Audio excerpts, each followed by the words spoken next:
In fact, Ananda Pathak was a veteran citizen MP who moved resolution in Parliament and the Constitution, demanding a Constitution Amendment Bill to grant maximum possible functional autonomy to Darjeeling Gorkhas living in the Darjeeling areas, and subsequently it was accepted and the Constitution Amendment Bill was passed, favoring the creation of Darjeeling Gorkha Force. So that has been the position of the left to stand by the autonomy demands of marginalized ethnic communities and tribals, but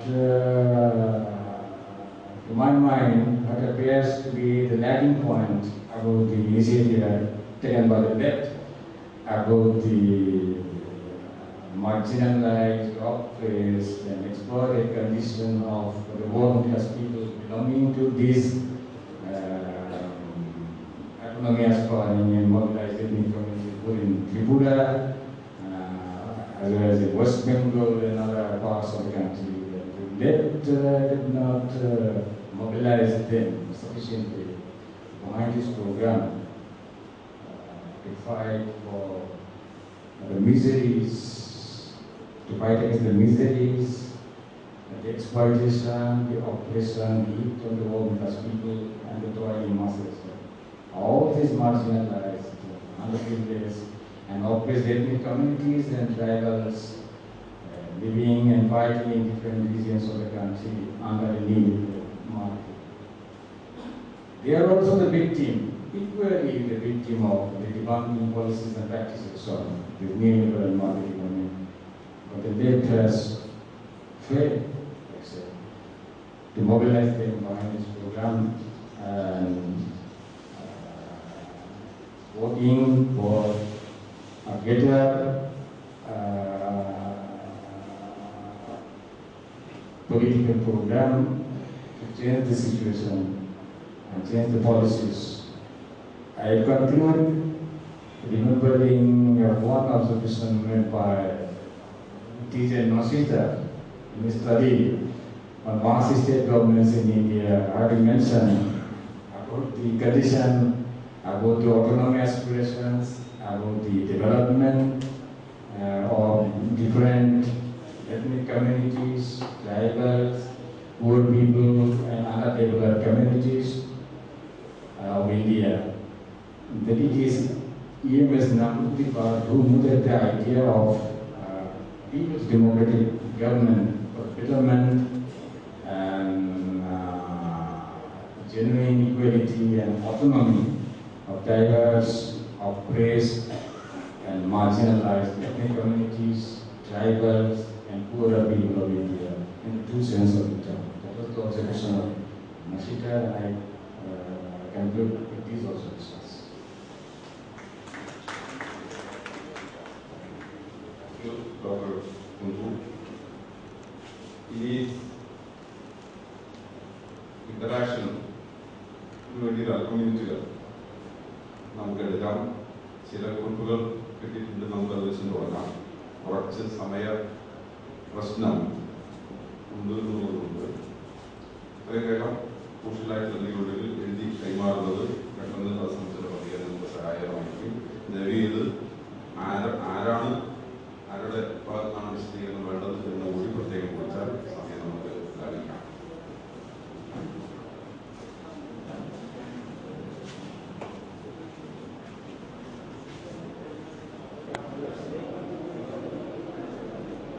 പ്രത്യേകിച്ച് വൃന്ദ അല്പസമയത്തിൻ്റെ പ്രശ്നമുള്ളതുകൊണ്ട് പ്രത്യേക വിശദീകരണങ്ങളുടെ ആവശ്യങ്ങൾ ഉന്നയിക്കപ്പെട്ടിട്ടില്ല. അതുകൊണ്ട് ബിന്ദുവിനോട് വിശദീകരണത്തിന് വേണ്ടിയുള്ള ഒന്ന് രണ്ട് കുറിപ്പുകളുണ്ട്. അത് സംബന്ധിച്ച് professor Bindu വിശദീകരിക്കും. ഒന്നാമത്തെ ചോദ്യം, സാംസ്കാരികമായ അധിനിവേശത്തെ പ്രതിരോധിക്കാൻ ഭരണകൂടത്തിന്റെ മുൻകൈയുള്ള സെൻസർഷിപ്പിന് കഴിയുന്നു. ഈ ചോദ്യത്തിന്റെ പശ്ചാത്തലം അടുത്തിടെ നടന്ന പുരോഗമന വനിതാ പ്രസ്ഥാനത്തിന്റെ ജില്ലാ സമ്മേളനത്തിൽ അംഗീകരിച്ച ആവശ്യമാണ്. അതിന് മറുപടി എന്നുള്ളതൊക്കെ പറയാനുള്ളത്, ഭരണകൂടത്തിന്റെ മുൻകൈയിലുള്ള സെൻസർഷിപ്പ് കൊണ്ട് എല്ലാമായി എന്നുള്ള പ്രതീക്ഷയ്ക്ക് നമുക്ക് പറയില്ല. പക്ഷേ അത്രയെങ്കിലും ആയി എന്നുള്ള ഒരു കാര്യമുണ്ട്. ഇപ്പൊ സ്ത്രീ സംരക്ഷണത്തിന് വേണ്ടി ധാരാളം നിയമങ്ങൾ എഴുതി വെക്കപ്പെട്ട ഒരു രാജ്യമാണ് നമ്മുടെ. ഭ്രൂണഹത്യക്കെതിരെ നിയമമുണ്ട്, പക്ഷെ വൻതോതിൽ ഭ്രൂണഹത്യ വർദ്ധിക്കണം. ബലാത്സംഗത്തിനെതിരെ നിയമമുണ്ട്, വൻതോതിൽ ബലാത്സംഗം വർദ്ധിക്കണം. സ്ത്രീകളുടെ അതുപോലെ സ്ത്രീകളുടെ ട്രാഫിക്കിങ്ങിനെതിരായിട്ടുള്ള നിയമമുണ്ട്, പക്ഷെ അതും വർദ്ധിക്കണം. സ്ത്രീധനത്തിനെതിരെ നിയമമുണ്ട്, പക്ഷെ അതും നടന്നു വരണം. പക്ഷെ അതുകൊണ്ട് ഈ നിയമങ്ങൾ വേണ്ടാന്ന് വെക്കാൻ നമുക്ക് കഴിയില്ല. അപ്പൊ ഒരേ സമയം അതിനെ ഉപയോഗിക്കാൻ പരമാവധി ശ്രമിക്കണം. പക്ഷെ അതുകൊണ്ട് മാത്രം തൃപ്തിപ്പെടാതെ ബോധമണ്ഡലത്തിലും പ്രത്യയശാസ്ത്രപരമായ നിലപാടുകളിലും ഒക്കെ മാറ്റം ഉണ്ടാകാൻ വേണ്ടി, അതുപോലെ നമ്മുടെ മൂല്യബോധത്തിലും വലിയ മാറ്റം ഉണ്ടാകാൻ വേണ്ടിയിട്ടുള്ള നിരന്തര പ്രവർത്തനം ഇതിനെ സമാന്തരമായി കൊണ്ടുപോകണം എന്നുള്ളതാണ് അതിന് പറയാനുള്ളത്. രണ്ടാമത്തെ ചോദ്യം, കൊളോണിയൽ ആധുനികതയുടെ ഭാഗമായി കേരളീയ സമൂഹത്തിന്റെ മുഖ്യധാരയിൽ രൂപപ്പെട്ട സാംസ്കാരിക സമീപനത്തിന്റെ അടിത്തറയിലാണ് നവലിബറൽ ശക്തികൾ കൂടുതൽ ആക്രമണാത്മകമായ സാംസ്കാരിക ചിഹ്നങ്ങൾ രൂപപ്പെടുത്തിയത് എന്ന ചരിത്ര യാഥാർത്ഥ്യം മറക്കാനാവുന്നു. ഇതിപ്പോ കൊളോണിയൽ മോഡേണിറ്റിയുടെ കാലഘട്ടത്തിലെ സ്ത്രീകളുടെ അവസ്ഥ എന്ന് പറഞ്ഞാൽ അത് വിമുഖമായ ഒരവസ്ഥയായിട്ട് തന്നെ നമ്മൾ കണക്കാക്കേണ്ടതുണ്ട്. മാറുമറിക്കാനുള്ള സമ്പ്രദായം നിലവിലില്ലാതിരുന്ന ഒരു സ്ഥലത്ത് മാറുമറിക്കേണ്ട ഒരാവശ്യവുമില്ലാതെ വളരെ സ്വതന്ത്രമായി നടന്നിരുന്ന സ്ത്രീകളെ കുപ്പായ അണിയിച്ചത് ആ കൊളോണിയൽ മോഡേണിറ്റിയുടെ കടന്നുവരവ് തന്നെയാണെന്ന് നമുക്കറിയാം. പക്ഷെ അതുകൊണ്ട് അത് വേണ്ടാത്തൊരു കാര്യമാണെന്ന് നമുക്ക് പറയാനും പറ്റില്ല. ഈ സ്ത്രീ വിദ്യാഭ്യാസത്തിന്റെയും സ്ത്രീ സാക്ഷരതയുടെയൊക്കെ പ്രാധാന്യം ഉയർത്തിപ്പിടിക്കാനും ഈ കൂട്ടുകുടുംബ വ്യവസ്ഥയിൽ നിന്ന് അണുകുടുംബ വ്യവസ്ഥയിലേക്ക് മാറുമ്പോൾ അത് ജന്മിത്ത വ്യവസ്ഥയിൽ നിന്ന് മുതലാളിത്തത്തിലേക്കുള്ള പ്രയാണത്തിന്റെ കാലഘട്ടത്തിൽ തന്നെയാണ് ഈ കൊളോണിയൽ കാലം എന്നുള്ളത്. അതും ഒരു പരസ്പര ബന്ധിതമായിട്ടുള്ള കാര്യമാണ്.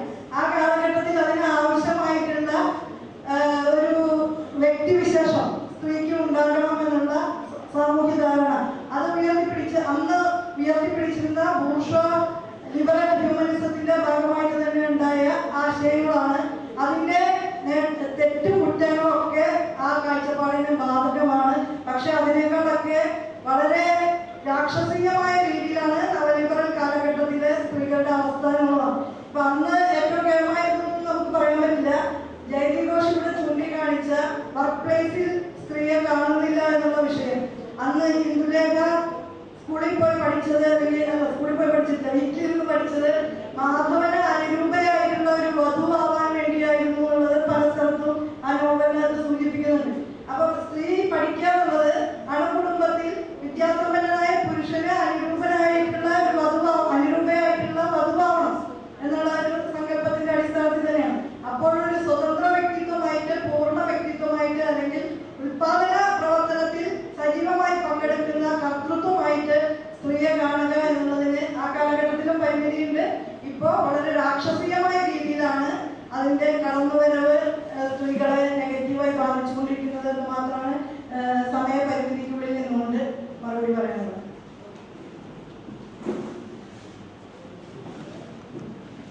പ്രസിദ്ധീകരിച്ചതിൽ നിന്നും വ്യത്യസ്തമായി നമ്മുടെ മറ്റ് അവതരണങ്ങൾ ഒഴിവാക്കപ്പെട്ടിട്ടുണ്ട്.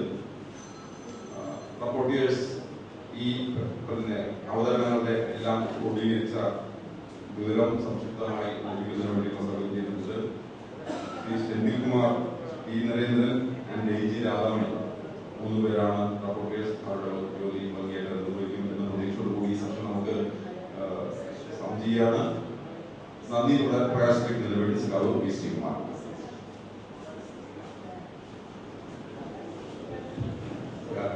EMS ബന്ധപ്പെട്ട് തദ്ദേശീയ സംവാദം ഇവിടെ സമാപിക്കുകയാണ്. ഈ 2 ദിവസ സംവാദത്തിൽ ഏറ്റവും ശ്രദ്ധേയമായ സെഷനാണ് ഇതിലൂടെ നടന്നു കഴിഞ്ഞിട്ടുള്ളത്. ഈ സെഷനിൽ മുഖ്യ പ്രഭാഷണം നടത്തിയ സിപിഎമ്മിന്റെ പൊളിറ്റ് അംഗം Brinda Karat, professor Jayati Ghosh, R Bindu, doctor Dileep Kumar Kunhi, അതുപോലെ ഈ യോഗത്തിൽ സംസാരിച്ച സഖാവ് എൻ രാധ, അധ്യക്ഷത വഹിച്ച സഖാവ് UP ജോസഫ്, ഈ സെഷനിൽ സ്വാഗതം പറഞ്ഞ ഡോക്ടർ ഗീതക്കുട്ടി, അതുപോലെ 2 ദിവസമായി സെഷനിൽ പങ്കെടുക്കുകയും ചർച്ചയിലെല്ലാം സജീവമായി പങ്കെടുക്കുകയും ചെയ്ത എല്ലാ സഖാക്കൾക്കും സുഹൃത്തുക്കൾക്കും നന്ദി രേഖപ്പെടുത്തുന്നു. ഈ സെഷൻ അവസാനം